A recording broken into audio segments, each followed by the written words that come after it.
And I went to Snake Farm was out about 4 years ago, and I wasn't able to get to it that night, so I'll go ahead and do it now.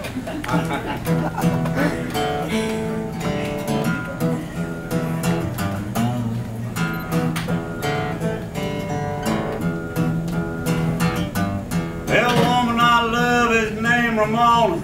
She kind of looks like Tempest Stormy. She can dance like a little Egypt. She works down the Snake Farm. Snake Farm just sounds nasty. Snake Farm pretty much is Snake Farm. It's a reptile house, Snake Farm. Still funny, isn't it? For all this time. Ramona's got a keen sense of humor. She got a tattoo down her arm, it's of a python.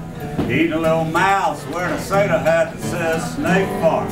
Snake Farm, it just sounds nasty. Snake Farm, it pretty much is Snake Farm. It's a reptile house, Snake Farm. Getting into it now.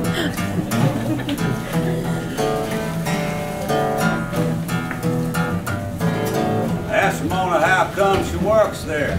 She said, well, it's got its charm. Nothing to do in the winter. Now then some kid gets bit at Snake Farm.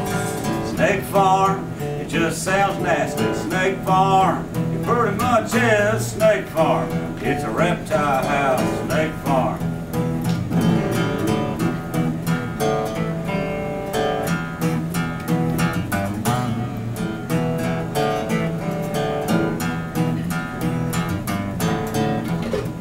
Yeah, I forgot to mention something. This is a sing-along. Tell me now. You go Snake Farm, it just sounds nasty. Snake Farm, pretty much is Snake Farm. It's a reptile house, Snake Farm. Ain't exactly kumbaya. Looking at you, that'll be pretty appropriate. Well, Ramona likes malt liquor and a band from Wales. That's called the Alarm. Said she cried when they broke up. She still plays the records at the Snake Farm. Snake Farm, it just sounds nasty. Snake Farm, pretty much is Snake Farm. It's a reptile house, Snake Farm. If I'm going down, I'm taking you with me.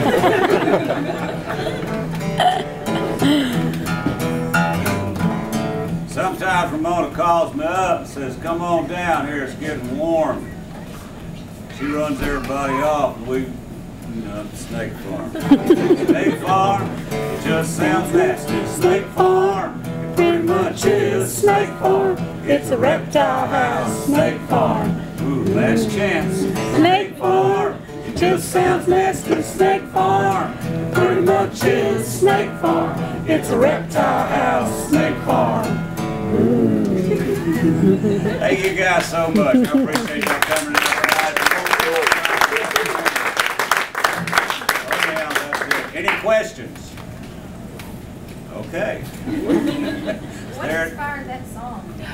Snake Farm. I asked him that earlier. I didn't know this. There's a Snake Farm New Bronzeville. It's been there probably 40 years. I've driven by it probably 10,000 times. And one day I drove by and I just thought, ooh. There's a great quote from Flannery O'Connor. He said, never second guess inspiration. Whenever you get the inspiration, don't go, oh no, that's no good. So, I said, well, man, I said, it just sounds nasty. And I went, well, it is. It's not a hospital, it's a reptile house. So I wrote the chorus, and Snake Farm just sound nasty, Snake Farm good. So I went, man, so what am I going to do with this? And I said, well, I'll make it a love song. Talking about a man who doesn't like snakes, and he's in love with a woman who works at the Snake Farm. And after that, you figure out what kind of woman would work at a snake farm, and the door's just open. Tattoo of a, python eating a mouse. She'd drink malt liquor. She would look like Tempest Storm. She would like the Alarm rather than U2. Huh? then, you know, so that's it. So then after that, it just fell into place. What about this movie that the songs are on? It's not the soundtrack, but the songs? Yeah, it's, I wrote this screenplay with a young guy named Taylor Russell about 2 years ago, and we both big fans of Peck and Paul Westerns. So we wrote this screenplay, and it's about a bunch of despicable people cussing and killing each other in Texas, Mexico in 1912. Picked 1912 so we could have a motorcycle, a sidecar, and automatic weapons. And there's a lot of cussing and blood and everything. There's other stories in there, so we filmed a trailer with Jack Ingham and Gary Busey and Terry Manning to kind of show that we could do it, you know. And so we shot that trailer, and then the Texas Film Commission was no help whatsoever. No incentives to shoot it in Texas. No tax incentives or nothing. So they didn't help us, you know. And we were going to shoot it at Hamilton Pool where they shot the Alamos. That's still there. So a firm up in Canada, Nomadic Pictures, said, well, we'll give you the money and plus tax incentives if you'll shoot it in Canada. So we went up there last September, shot the thing in 30 days, and I scored it last April, and they just finished doing the final lock on it. Hopefully be out in spring. You can go, what they're doing is really kind of strange. You want to hear this? Yeah. Strange enough, I got a movie out, screenplay.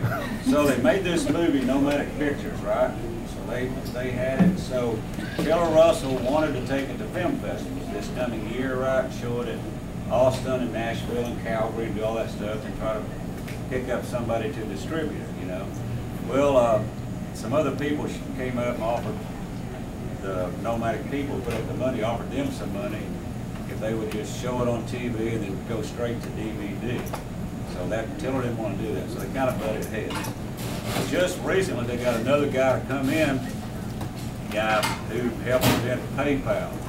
He said, I'll take it, Nomadic's picture part out and let me do it this way. So what they're doing is usually they go theater, DVD, viral, right? So they're going to say we're going to do it viral first. And so you can go to Last Rights Films, and they're trying to get people involved to help decide what to do. If you happen to be a cartoonist, they'll give you a page of the script. You can draw a cartoon, and they'll help you try to get a graphic novel. You design phone apps for the movie, they'll help you do that. If you're a songwriter, you can send them some songs, and they'll pick a song. Dwight Yoakam will pick up the song that will go on the minute trailer before the movie on the DVD. Design T-shirts or anything. So they're trying to get, you know, the world involved rather than just doing it the normal way. So it's kind of a new thing that they're trying to do. It's the first movie that's going to be done like that. So they're starting now, just now, to start picking it up. So you can go to lastrightsfilms.com, and there's some trailers of it and a bunch of weird stuff. Don't send the songs to me. I can't do anything about it. My party's over. And you acted in it or just? I didn't know.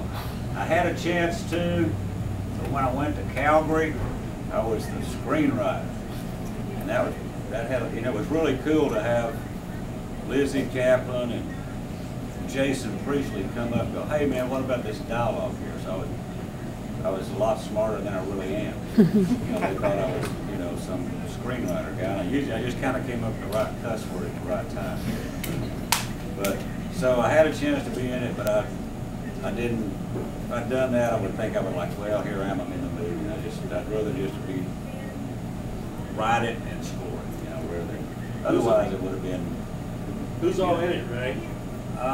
Chris Thompson, Dwight Yoakam, Jason Priestley, Lizzie Kaplan, Peter Dinklage, Earl Brown. Who am I leaving out? Gary Busey. No, Gary, no. He was in the short. We killed him off, so we didn't have to put him in the movie.